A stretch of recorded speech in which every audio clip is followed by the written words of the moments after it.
So I have a team of me and 3 other agents. So there's 4 of us total. Okay. And I have 2 assistants. Okay. So a nice Navy SEAL team. Yeah. Tight team, and you guys do some good numbers. We do some good numbers. Yeah.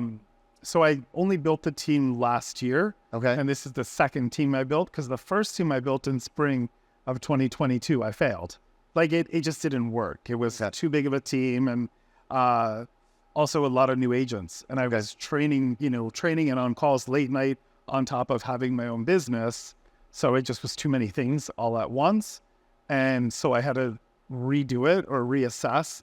And now my team is an agent of 25 years, an agent of 10 years, and then a first-year agent. Okay. So it's a better balance. Much better balance. I'm not on calls late night explaining how things work. Okay. And so you're better to provide, I guess, ultimately provide better service to your clients. Yes. Okay. Well, yeah, because there's a ton of experience. Okay. Yeah. Yeah. And I would guess if I were in Manhattan trying to sell an apartment or help someone sell an apartment, it would be probably pretty hard for me if I were a newbie.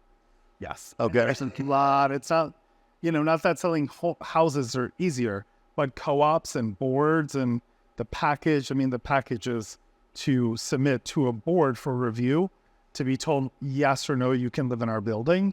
I mean, that's a thing of its own. Yeah. There's no place else in the rest of the country that has co-op boards like New York City. That is 70% of our other business. Okay. Yeah. 70% of the purchase market is co-ops. Okay. And they're very strict boards, and there are rejections.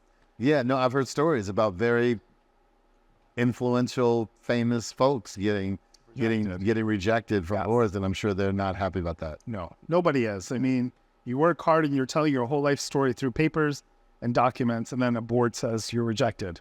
You can't live in this building. So that's a big blow. So you want to make sure you do it right, and that never happens. Okay, and I'm just curious now. Is there an appeals process? Or? No. They reject you before they ever meet you. So, and they don't have to give a reason why. You're not buying real property. You're buying shares in a corporation. Mm-hmm. So a corporation doesn't have to disclose why they don't want you to be a member of the corporation. Right. Yeah, pretty interesting.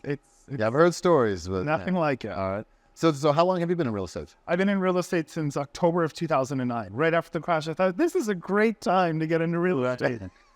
Right. Yeah, it can't get worse. Right. I moved to New York in 2008. I was in food and beverage, hospitality. I worked at a place called the Desmond Tutu Center, food and beverage manager. I threw events, and the crash happened. I moved in September. The crash happened shortly thereafter, and then I found myself unemployed in New York City.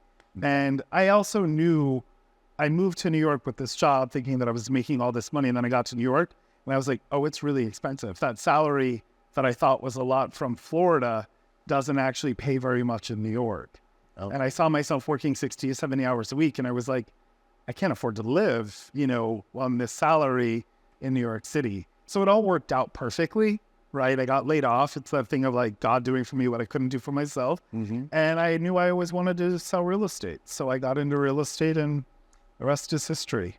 All right. The worst market to start a new career in real estate, but I did, and I did well. And I've been doing it ever since. Okay. So when you did you have a background in food and beverage? I mean, when you were in Florida, is that what you? Well, I'm from Orlando. Okay. That's a very service-oriented city. And so I had done hospitality. I worked as a bartender. I worked as a waiter. So I just it evolved, into hospitality management. Yeah, and we see that a lot. Service industry, waiters, waitresses, hostesses make good real estate professionals because they understand service. Right. And a friend told me that a long time ago when I was getting into real estate.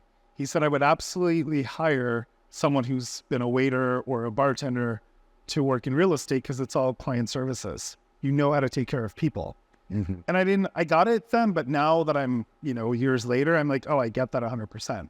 If you know how to wait tables and take care of your guests, you can certainly take care of real estate people just the same, like family. Yeah. Steak, the steak dinner, ribeye, just real estate ribeye. Yeah. So you're making sure that you deliver, the presentation has to be right.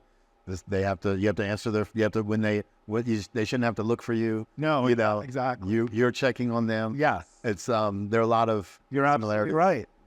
Don't have the table looking for you like, where's our waiter? Right. Don't have your real estate agent disappear. Other people telling you, hey, check on the Johnsons. Yeah. They left a message at the office 3 times, right? Yes. That's not a good sign. Not a good look. Yes.